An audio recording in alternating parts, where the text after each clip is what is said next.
Goosebumps Terrors 2. The Reckoning of the Shitting Dummy officially drops August 27th. Stay goon. Hi.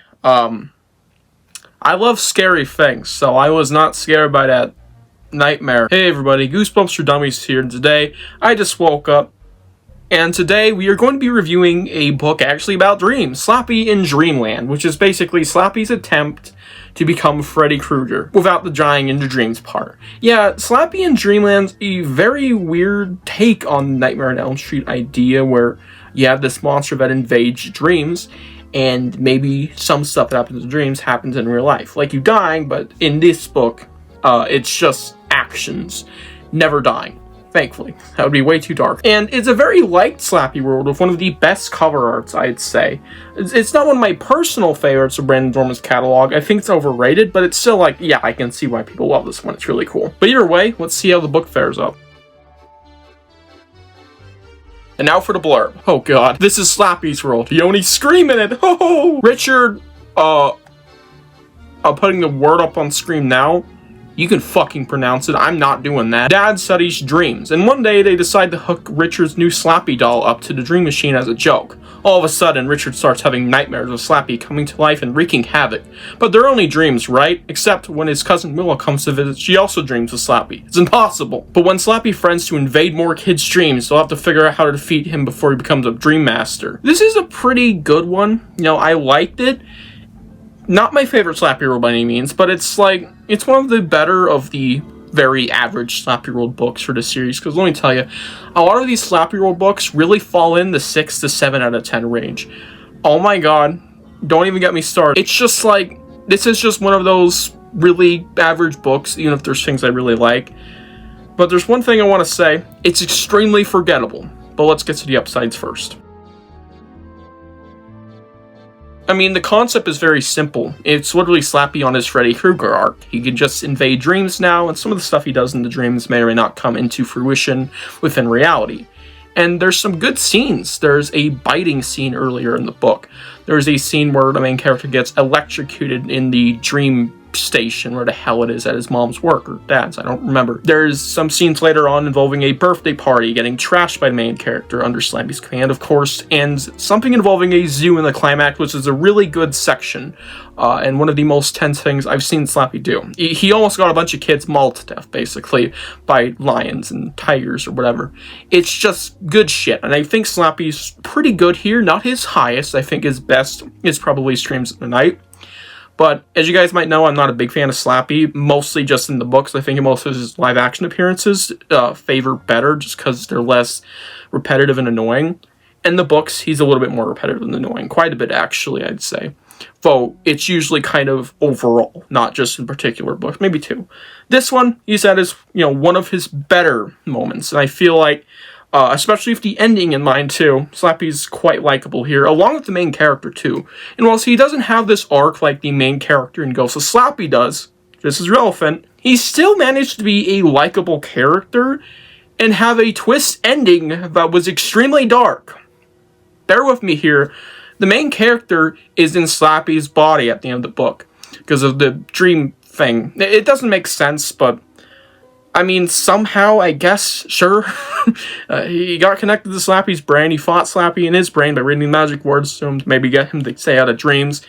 Turns out it just, Slappy pulled some strings, I guess, maybe his own, and boom bada boom, he's in the kid's body, and the kid is in Slappy's body. Crazy twist, very dark, but the reason this works here over the Ghost of Slappy twist, which was also pretty dark, because it was not a happy ending, trust me, is because there's no fucking arc here. This is what I'm getting at. If you're going to make a twist ending that is really dark, don't have the kids have character arcs, please. It just doesn't make sense. And here, there's no real arc that I was able to pick up on, so it doesn't really bother me. Especially when that arc is completely fucking crushed, in particular, by the ending. Nothing is happening here. I know I'm talking about Ghost of Slappy, but trust me, that's why this ending works, in case you've seen my review for that and you're wondering why I might like this ending. It's good, it's funny, it's very dark, again, and it actually works. It's just not actually making fun of or ruining an arc. There's no arc it's ruining. Again, likable main character, Slappy's likable, there's some great moments in here, and yeah, the ending's really good. It's a very nice read. I think it's fun enough, and the concept really helps it keep afloat. Even if in the grand scheme of things, this is extremely forgettable. If a book suffers from bringing a retread of a lot of Slappy ideas and story moments you'd predict out of a Night of the Living Dummy book, you know, finding the card, debating where Slappy's alive or not, and the climax being very quick, and also the story suffers from a lack of plot beats and just a really poorly thought out plot in general. Yeah. This story really had nothing going for it plot-wise, just solely because it was really just a bunch of pages about Slappy invading dreams, the characters waiting around and finding out little details that we can already fucking pick out as a reader. Yes, Slappy's alive. Yes, he's invading dreams. Yada yada, potato tata. How do you defeat him? Which we finally find out in the final 15 pages, and even then, that's not really a way to defeat him. It just creates a new conflict for the final page, which is fun. Goofy, crazy, but not quite a resolution, even if I still like the ending. It's pretty funny. It's just like not a lot of plot beats in this one. And I would be more forgiving if it was like a whole bunch of shit went down the climax. It's really just, you know, we're going to try and defeat Slappy finally, and it goes nowhere. I mean, there's little things sprinkled throughout of characters trying to take action, like we tried to stuff Slappy in a backpack and lock him in there near the climax of the book, still actually in the climax in the zoo. And maybe the characters trying to just not have things happen or get out of things. There's little moments like that, but nothing wholeheartedly sticking out but actually affecting plot. So literally just like no plot beats. Nothing. And tying into how forgettable it is, because yes, if there's not a lot of actual plot beats, there's not gonna be a lot of, memorable moments aside from like good scares and bits, and that's really where I'm at. There's just good scares and bits and sequences and nothing apart from that. I have read this book twice now. I read it in the 7th grade or maybe the 6th, whatever, and now I have read it in the fucking 9th.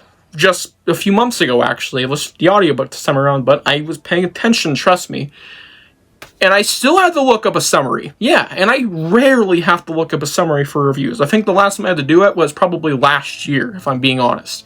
I really don't ever, because I'm pretty good at remembering most of the book, or at least most of the important things. There was a lot of nothing that I could remember was actually important, so I actually had to look up a summary. And going back over it and rethinking and remembering all of it, it's like, yeah, again, there's not a lot of plot beats, and also, no wonder I fucking forgot this thing. It's a lot of things we've already seen before, very particular scenes like the annual talent show scene, I swear to God, and birthday scene. They're combined into one, whilst there's a good scene comes out of it, one of my favorites.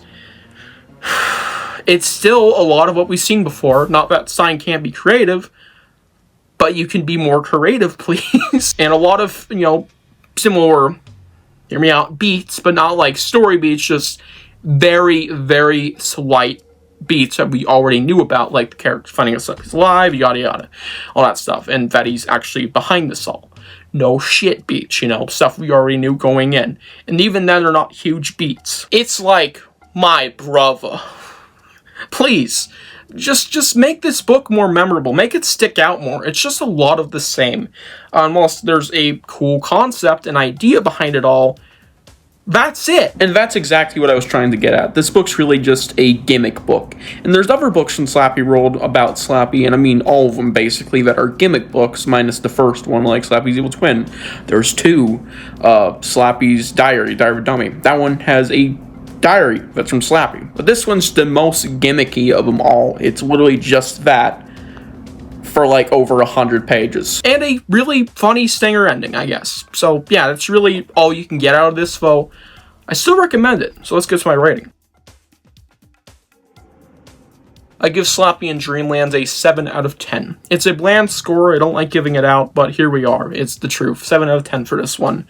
Yeah, it's got some particular Slappy moments that are good. and a very stingery ending that I quite like. Slappy's good again in himself, and there's a likable protagonist. But whilst the story is fun, it is very flawed, and I couldn't entirely really forgive it for being such a flawed, kind of boring-ish story. Though the moments really made up for it with Slappy, I'd say that, so I could almost not call it that.